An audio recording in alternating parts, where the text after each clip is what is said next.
नमस्कार दोस्तों, मैं हूं सत्येंद्र सिंह और आज लेफ्ट एंड राइट में हम और आप बात करते हैं सत्ता, सिस्टम और अफसरशाही के उस खेल की जिसमें वक्त जब बदलता है तो नायक खलनायक बन जाते हैं और जो नायक कल तक जांच करते थे वे आज जांच के घेरे में आ जाते हैं। सवाल ये नहीं है कि छापा क्यों पड़ा, सवाल ये है कि ये छापे तब क्यों नहीं पड़ते जब सत्ता किसी और के हाथ में थी। सवाल ये भी है कि क्या जांच की लपटें सिर्फ उन्हीं तक पहुंचेंगी जो बीते कल में सत्ता के करीब थे, या फिर इस खेल के असली खिलाड़ी भी किसी दिन कटघरे में आएंगे।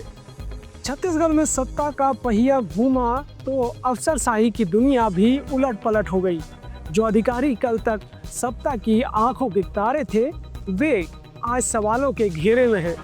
कांग्रेस शासन काल में पुलिसिंग कम और सोशल मीडिया पर अपनी ब्रांडिंग का ज्यादा करने वाले आईपीएस अभिषेक पल्लव अब भाजपा सरकार के आते ही जांच के घेरे में आ गए हैं। महादेव सट्टा ऐप के खिलाफ वीडियो बनाकर चेतावनी देने वाले वही अफसर अब उसी मामले में खुद सीबीआई की पूछताछ का सामना कर रहे हैं। महादेव सट्टा ऐप घोटाले की कहानी किसी फिल्मी स्क्रिप्ट से बिल्कुल भी कम नहीं है। एक ऐसा ऑनलाइन सट्टा नेटवर्क जिसका टर्नओवर 5,000 करोड़ रुपए से ज्यादा बताया जा रहा है और जिसमें दुबई से लेकर भारत तक के कई बड़े चेहरे जुड़े होने के आरोप लगे हैं। जब छत्तीसगढ़ में कांग्रेस की सरकार थी तब इस घोटाले पर खूब बयानबाजी हुआ करती थी। आईपीएस अभिषेक पल्लव उस दौर में महादेव ऐप के खिलाफ मुखर थे। वे वीडियो बनाकर बताते थे कि कैसे इस ऐप के जरिए करोड़ों का काला धन इधर से उधर किया जा रहा है, कैसे समाज में युवा जुए और सट्टे की जो दलदल है उसमें फंसते जा रहे हैं। लेकिन आज कहानी बिल्कुल बदल गई है।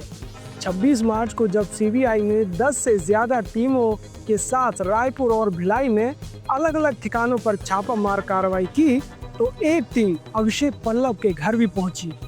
वही अधिकारी जो कल तक अपराधियों के घरों में रेड करते थे आज खुद जांच के दायरे में आ गए हैं। छत्तीसगढ़ में सत्ता परिवर्तन के बाद कई अफसरों की स्थिति तेजी से बदली है। कांग्रेस सरकार में जो अधिकारी ताकतवर हुआ करते थे भाजपा सरकार आते ही वे सवालों के घेरे में आ गए हैं। लेकिन ये पहली बार नहीं है जब किसी अफसर का वक्त बदलने पर हालात बदल गए हों। सत्ता के करीब रहने वाले अधिकारियों के लिए ये एक सबक है कि सरकारें स्थायी नहीं होती, लेकिन कानून का पहिया हमेशा घूमता रहता है। 2018 में जब कांग्रेस की सरकार आई तो कई अफसरों को सरकार का करीबी माने जाने लगा। कुछ ने खुलकर सरकार का पक्ष लिया, कुछ ने अपनी प्रशासनिक शक्ति का इस्तेमाल राजनीतिक समीकरणों को साधने के लिए भी किया।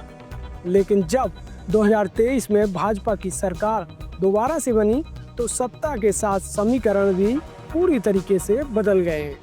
तो कौन सही है और कौन गलत है, लेफ्ट एंड राइट में हम ये फैसला नहीं कर सकते, ना ये हमारा अधिकार क्षेत्र है। लेकिन देखा ये गया है कि किस तरह से सत्ता के गलियारों में खेल खेला जाता है। ये खेल एक बार फिर दोहराया जा रहा है। सवाल ये नहीं है कि कौन दोषी है और कौन निर्दोष, सवाल ये है कि जब सरकारें बदलती हैं तो जांच का दायरा भी बदलता है। क्या ये निष्पक्ष जांच है या फिर वही पुरानी कहानी? सत्ता के करीबी रहे लोगों को आज कटघरे में खड़ा किया जा रहा है और कल जब सत्ता फिर बदलेगी तो नए चेहरे इसी जगह खड़े होंगे जिस जगह आज पुराने चेहरे खड़े हैं। तो इस पूरी रिपोर्ट में ये बात तो आप समझ ही गए होंगे कि वक्त सबका आता है, लेकिन ये वक्त किसी का होता नहीं है। तो चलिए अब इस खबर से दूसरी तरफ मुड़ते हैं। जल्दी नवरात्रि शुरू होने वाली है और जाते जाते हम आपके साथ इससे जुड़ी एक जानकारी शेयर करना चाहते हैं। इस बार यानी 2025 में चैत्र नवरात्रि केवल 8 दिनों की होगी। ये घटना विशेष रूप से धार्मिक और ज्योतिष दृष्टि से महत्वपूर्ण है। चैत्र नवरात्रि या शारदीय नवरात्रि 9 दिन का पर्व होता है जो हिंदू पंचांग के अनुसार घटित होता है। लेकिन जब किसी तिथि का क्षय होता है यानी जब किसी तिथि को सूर्यास्त से पहले या सूर्यास्त के बाद का गणना समय इतना कम हो जाता है कि वो अगले दिन में समाहित हो जाती है तो नवरात्रि के दिन घट जाती है। 2025 के पंचमी तिथि का क्षय होने के कारण चैत्र नवरात्रि केवल 8 दिनों की ही होगी। ऐसा माना जाता है कि जब नवरात्रि घटकर 8 दिनों की हो जाती है तो साधकों को अधिक तीव्र और समर्पण के साथ साधना करनी चाहिए।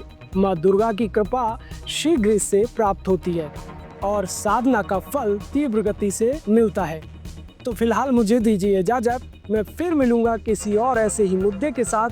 तब तक आप भी खुश रहें और अपने आसपास जो लोग मौजूद हैं उन्हें भी खुश रखने का प्रयास करें, क्योंकि इससे सकारात्मकता में वृद्धि होती है और जो खुशी है वो दोगुनी हो जाती है।